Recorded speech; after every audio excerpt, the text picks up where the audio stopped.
Hi there, welcome back again today to your interesting program on TV, on Encounter Jesus TV, the Believers Takeover series.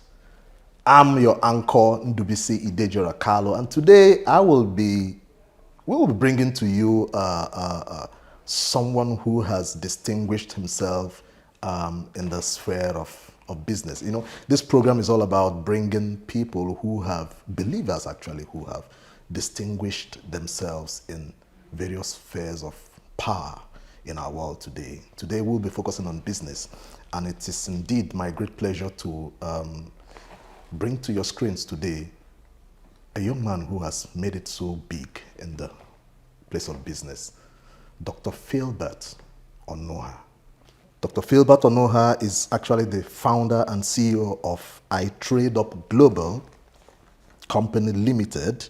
It's actually a financial fitness company with half a decade of operations in the financial markets, in education, and sales of financial instruments for growth. And he is also the CEO of Steady Growth Properties, a real estate arm of the group, and making great impacts. And you will be so intrigued to hear about him today. And it is indeed my great pleasure to welcome you, Dr. Onugha, to this highly inspiring program today. Welcome. Thank you so much. Wow. You know, I had discussions with you before we began the program. Okay. And I actually noted most of those things you said. And you talked about God being in the center of it all. Our viewers would want to know, what were the encounters you had that led you to taking this bold step in this area of influence where you wield so much power? What were those encounters by God, from God, that inspired you to do that? Okay, thank you very much. So the journey for me has been an interesting one, very interesting one indeed, as I will explain briefly. You see, I strongly believe that you can't get there until you go there, meaning your mind has to go there before your body can get there. It says, write the vision down, make it plain, why he will read, sit, will do what? Run with it. It's important to understand, even God defines himself as the one that declares the end from the beginning, meaning he never starts a thing until it's finished. I think it's pertinent on us as individuals to also operate in such ways. So what inspired the journey in I Trade Up was a desire to empower 1 million families globally to live an extraordinary lifestyle of freedom and experience unending abundance. And how do people get empowered?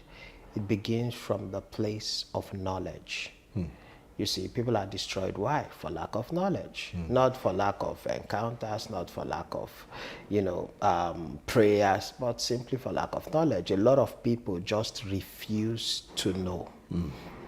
So part of what we do is education, to empower people with the right amount of knowledge and skills that can empower them rightly, position them rightly, to be able to have incredible experience as regarding their finance.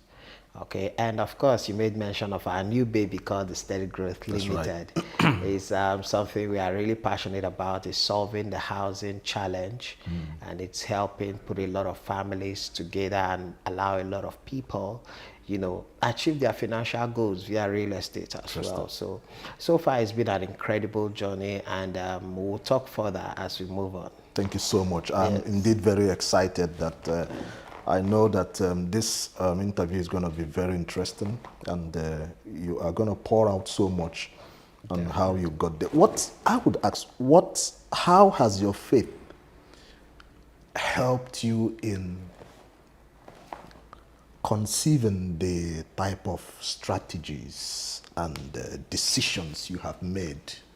How has your belief in God, or the consciousness of the God factor, of the center of God in the center of it all, like you mentioned to me earlier. How has that helped you in the strategies and decisions you've made in your sphere of influence? Oh, that's I find very interesting now because you see, I strongly believe that life is spiritual, and as much as I say that, I'm also careful not to make people think by spiritual I mean religious. I am very emphatic on the fact that it's spiritual in the sense that your thoughts are spiritual. You can't touch them, you can't hold them. Your words are spiritual. You can't touch them, you can't hold them, yet they are so powerful. So one of the things that informs our decision is a refinement of thought. A refinement of thought in the sense that you can't give what you don't have. And channels of inspiration. You know, I'll be sharing a few things that are very personal on this call because of the audience you told me you have on this platform. At a point in my life, you know, these are things that I don't just throw out there, but at a point in my life, I have a personal experience with God. And that experience has led into a whole lot of things where I'm careful about the values that we represent. I'm also careful about the things that we do, the motives behind it. What do we hope to achieve, the missions, the projects that we embark on, what is the end game for it. Because one of the things that helps my mind is just some basic rituals I do. Now, to use the word ritual, I hope people don't misunderstand that, but let me buttress a bit. One of the things I do is to help refine my mind through fasting. Generally, I fast every single week, twice in a week. I don't eat on Mondays and on Tuesdays. Now, will I say, oh, that's the reason we do what we do? No, but I'm putting this in perspective to make people understand that it could be one of the factors. It helps my mind stay rejuvenated, refreshed. You can bear witness as a person, even if you're not a Christian out there, as a person, when there is physical hunger, there is mental assimilation. Absolutely, I agree with you. You understand? And in this process, it begins to bring your mind to bear on the Word of God that allows you to see clearly. Because the truth of the matter is this: the most powerful book ever written, in my opinion, is the Bible. I read it every day. Minimum 2 to 5 chapters every day. It's just one of the books I read, if you see it that way. Why? Because it says this book of the law shall not depart out of your mouth, but you shall meditate on it when? Day and night. Why? That you may observe to do according to what is written therein. Then, what happens? You will make your way prosperous. Not you, not God will make your way prosperous. You will make your way prosperous. So it says, then you will make your way prosperous. So to make your way prosperous, your mind needs to be refined. How do you refine your mind? Be ye transformed by the renewing of your mind. It's a continuous process. In a world that is fast changing, it's a disaster to stay the same. It's an error to live in the knowledge of the past. It calls for consistent upgrade, consistent update, consistent renewal, consistent reinvention. And before you know, everything begins to align. And I could say clearly that I strongly believe is some of these things that I do every day that helps my mind to stay productive. I'm placing emphasis on the mind as much as I'm talking about the spirit man, because the mind holds the power to determine to a very large extent how far an individual can go. The refinement of your thought reflects in the outcomes of your life. I've met a lot of people who just delve in the spiritual but are of no earthly use. I've also met a lot of people who just read a lot of books but does not understand the place of the God factor. But you see, with God at the center of it all, and with your mind operating in a frequency that can allow you have results, then everything begins to align. You know, you discussed about kingdom principles, you know, and how you've always had these kingdom principles behind what you do.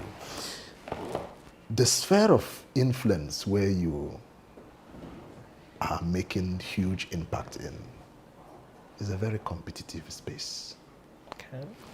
How does your principles, those biblical principles, how do you cope in this sphere of influence? How do you cope? Okay, thank you very much. You know, one thing is that I always talk about GOD, goals or distractions. Wow. It applies to everything we do in life. The more we focus on our goals, the more it expands. The more we focus on our distractions, the more it expands.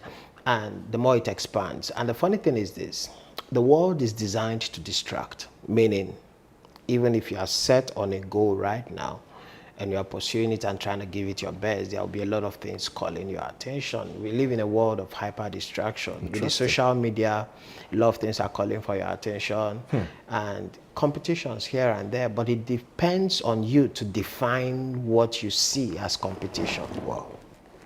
Because if your eye is single, your whole body will be full of light. What that means is this: in the midst of all the noise and the distraction, your ability to stay focused on the goal is what keeps you moving.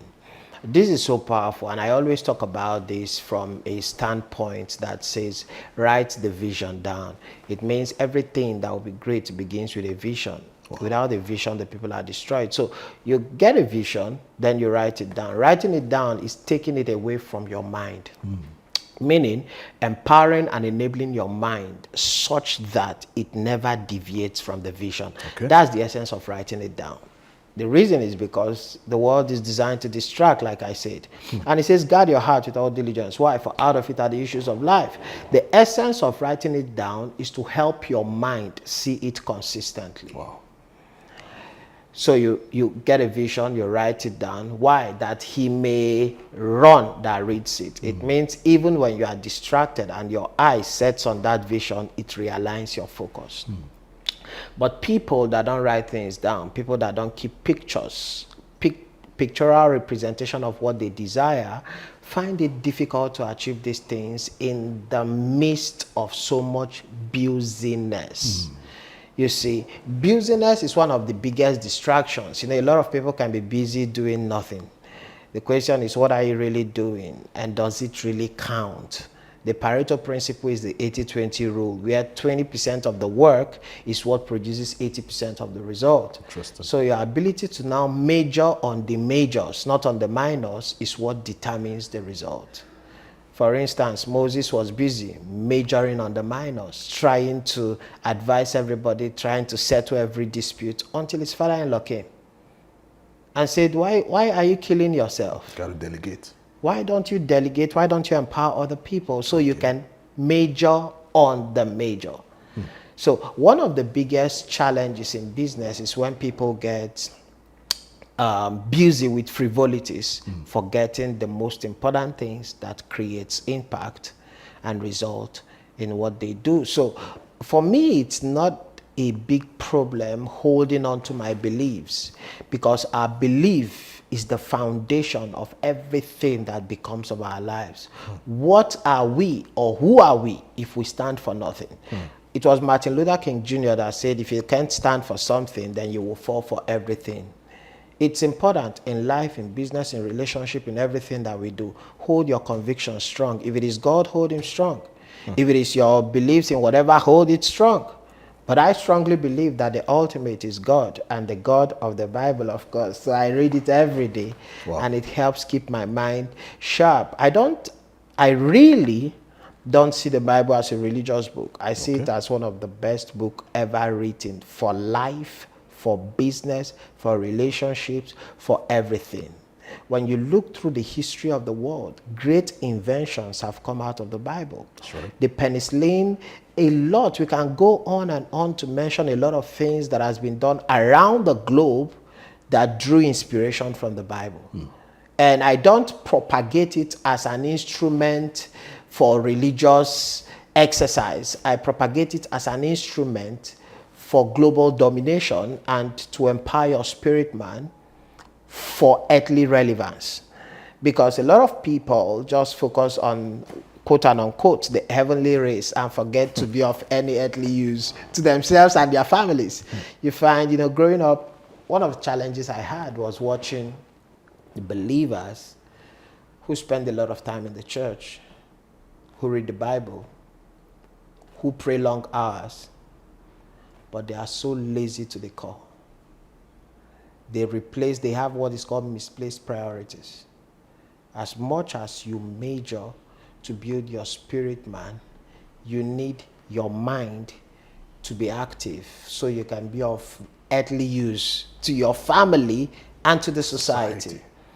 So in what ways are you empowered? What knowledge are you imbibing? What exposures are you even having? How different are you right now from who you were yesterday? And if we can consistently grow and maintain our beliefs, then we become unstoppable. Because when a child is a baby, you can mold the child. But when you've become an adult, your beliefs are formed. And for you to have a change of belief, you need to now immerse yourself in certain kind of knowledge that builds convictions on that belief system. Reason I tell you, I practice certain things every day. I read a couple of books every day. Among the books I read every day is the Bible, 2 to 5 chapters every day. Wow. Among the things I do every week is fasting, not for religious exercise, please. I do that for my spirit man and most times for my mind. And of course, thirdly, it has its health benefits as well. It helps detoxify the body. Absolutely. It keeps your mind sharp and a whole lot of things. So as a culture, I fast twice every week, Mondays and Tuesdays. You can't find me eating on Mondays and Tuesdays, but I drink a lot of water anyways.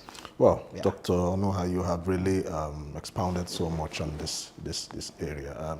You spoke about an aspect of the believers, having that sphere of power, in their area of calling.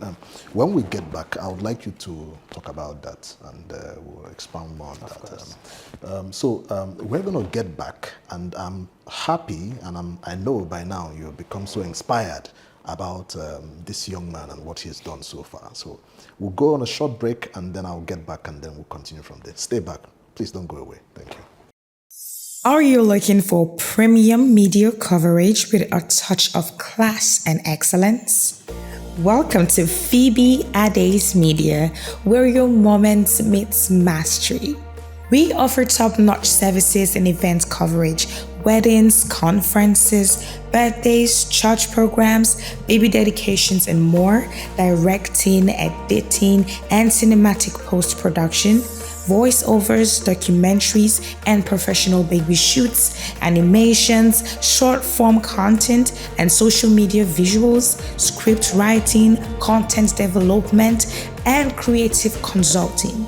With over a decade of hands-on media experience, both locally and internationally, we bring depth, creativity, and professionalism to every project, backed by a solid team of editors, animators, and videographers. We are equipped to deliver excellence always. Let's create magic together. Phoebe Ade's Media. We don't just capture moments, we preserve legacies. Call or WhatsApp us on 080-6626-3386. That is 080-6626-3386.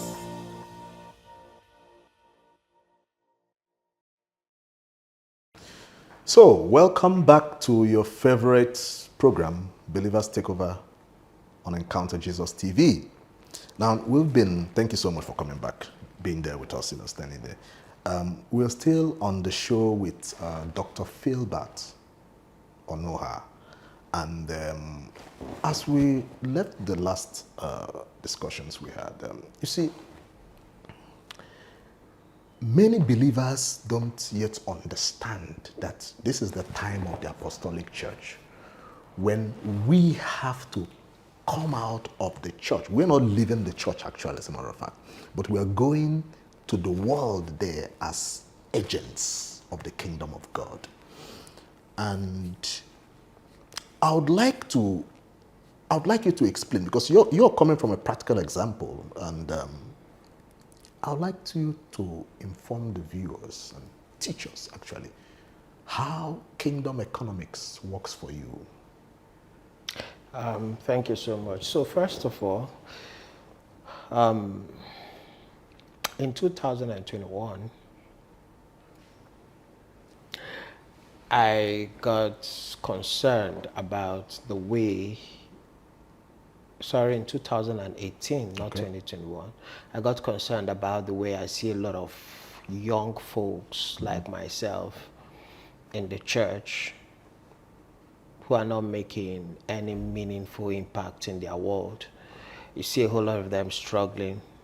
You hear them speak in tongues, hours unending. You hear them challenging themselves with their fasting calendars. You hear things like, oh, how many... They know the scriptures, actually. Wait, hold on, I'll get there.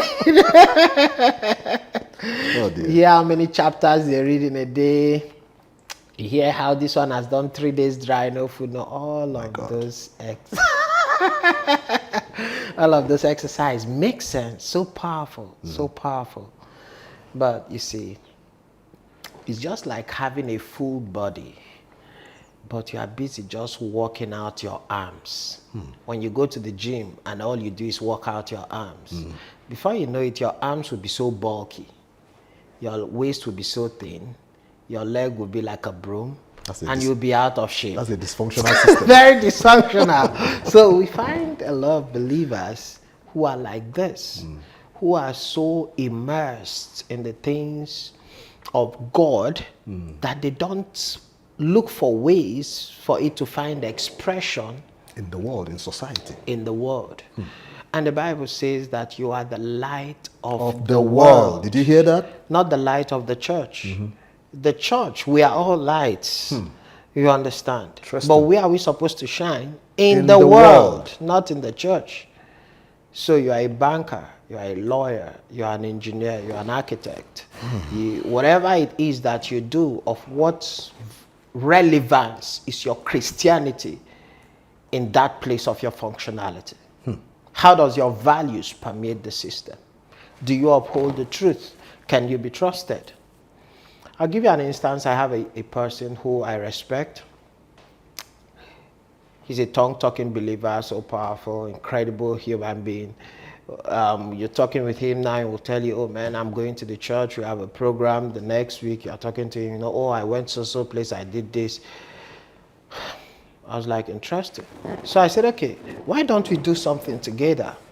And I called this person closer and I said, this and this and these are the things we want to do. These are the expected outcomes. These are the KPIs, key performance indicators that we expect from you to show that you are making progress towards this. And something interesting happened. The person was given some funds to begin the process, 5.5 million naira. He received the funds and started coming up with excuses. Okay, it's obvious that you are no longer making headway with this process. Can we have the funds back? Let me see what I can do. Till date, the funds is not back. So of what relevance is your Christianity when it can be sacrificed at the altar of money? Your Christianity holds no water if it does not express the value of the word Christian, Christ-like. Wow. What would Christ do in this situation? Would he be found wanting as a liar? Would he be found wanting as a cheat? Would he be found wanting as a fraudster? Would he be found wanting as a latecomer? Would he be found wanting as somebody who comes up with excuses? If he would not do it, why should you?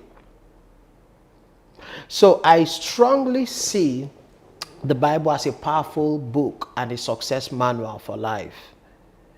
But it's left to the reader to apply the principles therein. Wow. I've never seen laziness in the Bible. Never. The Bible has always encouraged Nowhere. hard work. It has encouraged diligence. It That's has right. encouraged perseverance. He said, watch them who through faith and patience obtained the promise. Faith is believing in the impossible and daring to do it. Secondly, patience is staying persistent in the process until you get the desired result. Wow. A lot of people don't even exercise their faith, and the few that do lack the mental toughness to be persistent. So you are a Christian, and you're coming into the field of work to play, and we expect some certain kind of result from you. That's right. But you hide under the cover of you are studying the Bible, you are praying. There is time for everything. That's correct. So when you're coming into work, bring in the professionalism, bring in your best, have a brutal work ethic. You understand? When you are given a job to do, do it to the point that when we come, our focus should be on you. You'll be so focused until you become the focus in your department. Wow. Don't just be the person making a jest of Christianity or whatever you believe and hiding under the cover of laziness, perpetrating all kinds of things. But at the end of the day, it all boils back to, what do you really believe? Do you really believe what you claim to believe? Because even the Bible says the demons believe to the point that they tremble. But you that say you believe, where is your work? Because your work is the only proof of your belief. The only proof of desire is pursuit. If you desire this watch, you reach out for it. Yeah? That's right. If you desire $1 million, the question is, what are you doing to earn $1 million? Not how much are you believing for $1 million. Not how much seed have you sown for $1 million. Not how long have you fasted for $1 million. Sir, what are you doing to earn $1 million? Have you developed the mindset of a millionaire?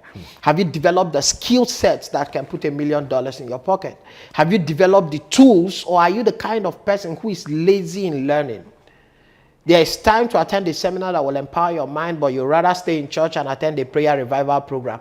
I have no problems with prayer revival program. After you have been revived, go and revive your finance. Because at the end of the day, you have a family to take care of. That's right. The realities. Yeah, you have a family. And see, I don't believe a poor Christian. Their Christianity is still in doubt. It disappears at the frequency of money. I have somebody who is working with me, and one day he made a very powerful statement, and I was like, what's the meaning of that? He said, opportunity makes the thief. I said, what do you mean? I said, please explain, let me understand that. He said, opportunity makes the thief in the sense that people act in a certain way until they are exposed to certain environments. Wow. Then they discover who they really are. You see, you are not a cheat until you have the opportunity to cheat, and you don't. I was reading a book the other day by James Allen where he says the mind is the master. And in that book, he talked about how to be a strong man. He said to be a strong man is not an individual who has the knowledge of good. A strong man is also not an individual who has the knowledge of evil. He says a strong man is an individual who have the knowledge of good and evil and choose good. Wow. God himself said, I've placed before you life and death, blessing and curses. Choose life that you may live. You see, when you are talking about, just hitting on what you just talked about, coming to the situation where you have the opportunity to choose good or evil, being in that real life scenario. You're operating in a sphere of influence that we're not talking of theory right now. You're there. How has maintaining these principles of choosing good, what are the challenges you face? What is your greatest challenge in operating in this biblical, principled business thought? What has been your what's your greatest challenge in operating in this way? A matter becomes a challenge when it's not a conviction. If you believe that this is white, and I come to you with black, and I tell you that black is white, will it be a challenge for you? No, because you are convinced beyond belief. Okay. You don't just believe that this is white. You have conviction that this is white. So no matter how much I try to paint black to be white, it's not a temptation to you because you have elevated beyond belief. Wow. Okay, so when it becomes a challenge is when you don't know where you stand. A double-minded man, unstable in all his ways. This is so powerful because, you see, what do you do when you have the opportunity to compromise? And at that point, nobody will know that you compromised. What would you do given such opportunity? The only factor that will determine what you do is your conviction, not even your beliefs. Wow. Because your belief can be wavered. That's right.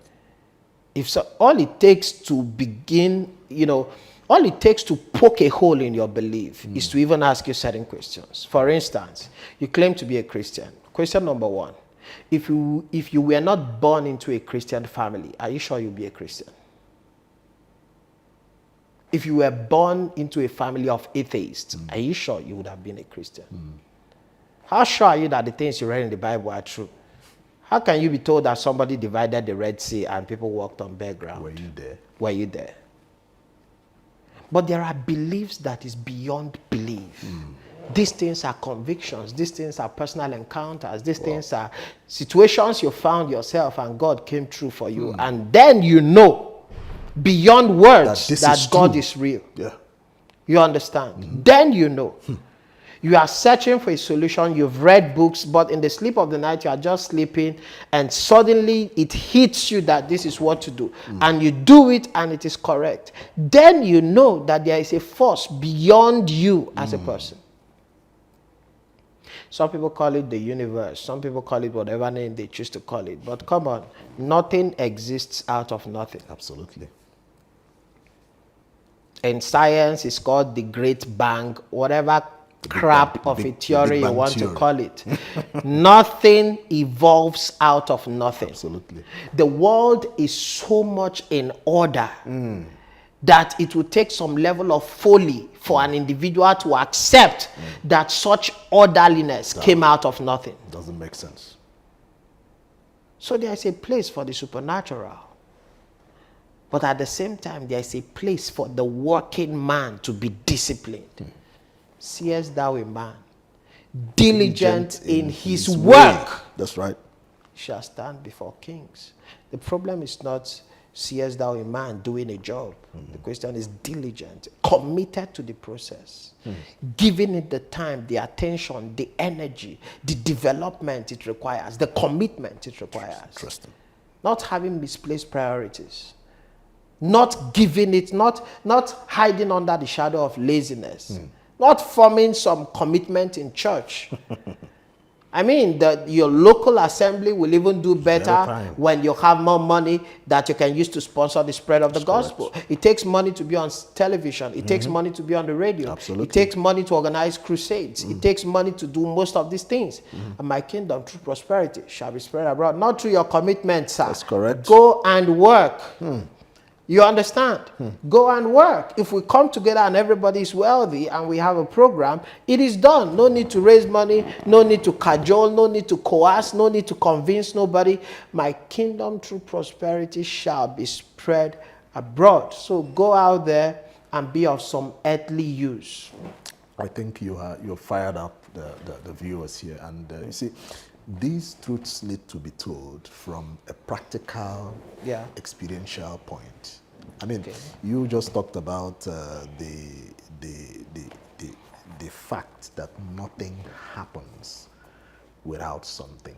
In fact, we know from Newton's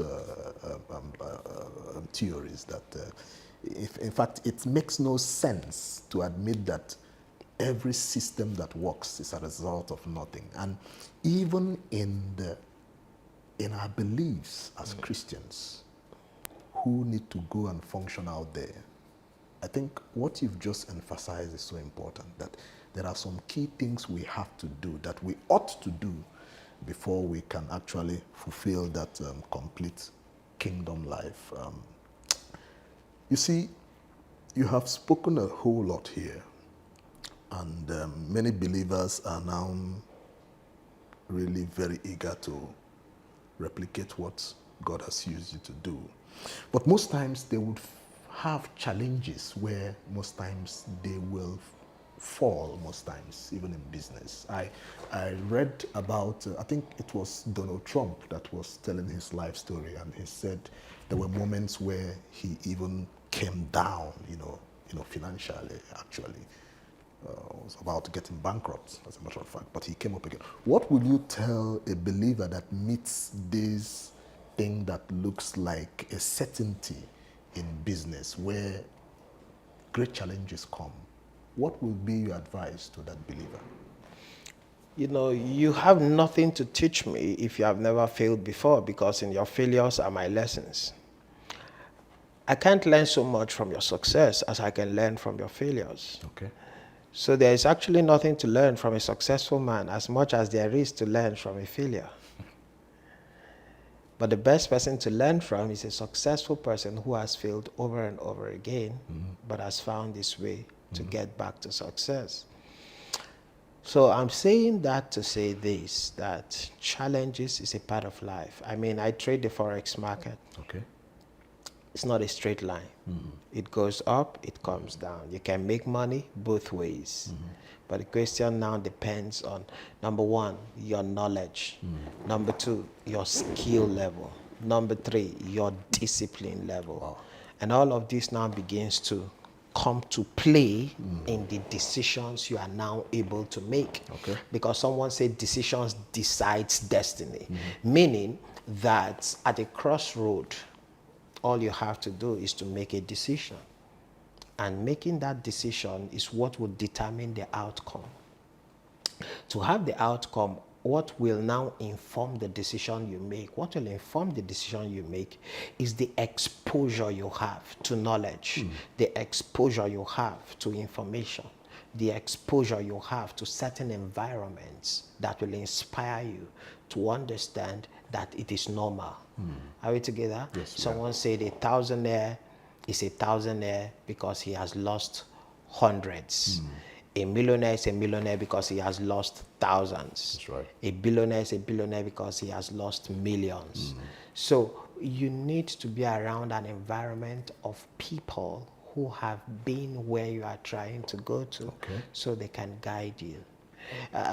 Somebody said, why will bad things happen to good people? This is life. I believe that if Jesus knew the demands for his coming to earth, he probably would have opted not to show up. Because at a point he was like, my father, Realities. why have you forsaken me? Himself would say that. What kept him going was the strong why. For the glory that was ahead of him, what did he do? He endured the cross. He despised the shame and kept going. Why? For the glory. So everybody requires to have a strong why. It's a necessity. You must understand the reason why you embarked on the journey in the first place, and keeping your mind on that vision will help you stay the course. So for people who will consistently experience challenges, eat it. It's part of life. It's part of life. I mean, these challenges will come in diverse ways. Wow. Some will come as a result of your own erroneous thinking. Some will come by other human factors. That's right. Some will come by a breach of trust. Some will come in diverse ways. But your ability to keep going is dependent on the clarity of the vision, the reason you got started in the first place. Wow.